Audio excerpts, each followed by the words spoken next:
Guys, today we will be releasing again itong quadro natin na Boston Roundhead.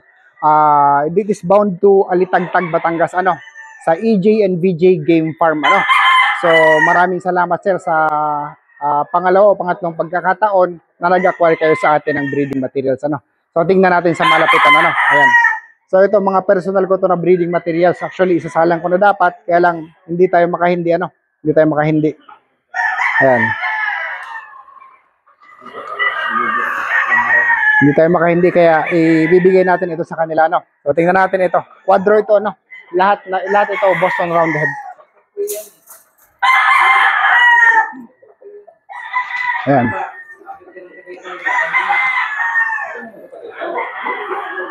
Ayan, so magagandang materialis to Sakto lang yung laki nila. Slim yung katawan, maganda ang balakang saka yung buto. Maganda yung balikat. Ayan. Ganda ng paa. So naingitlog na po itong mga to Wing ba number 2550. Leg ba number 25504 and then 25126.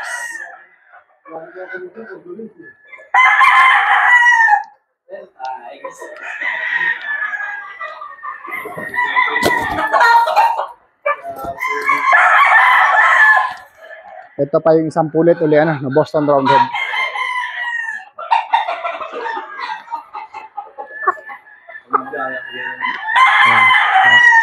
Napakagandang pulit. Pareho ng hipo labit ng konti ang pitso, magandang balakang, may balikat. Ganda ng paa.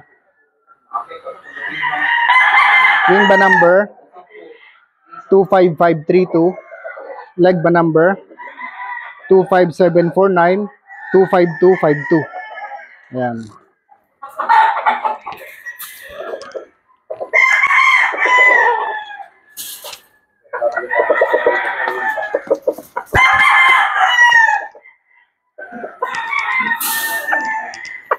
So ito, ganda rin ito isang Boston Roundhead na pulit Ayan.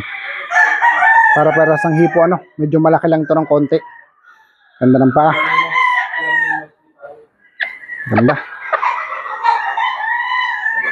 Wing ba number 25536. Leg ba number 25259, 251, 25721. Ayan. And ito yung broodstag So itong broodstag na to napakaganda. Ganda ng hipo, ganda ng buto ganda ng paa. Ganda ng paa. Wing ba number 25559. Leg ba number 251, 25715 and 25260. So ayan. So maraming salamat po Sir Jimison and good luck sa breeding.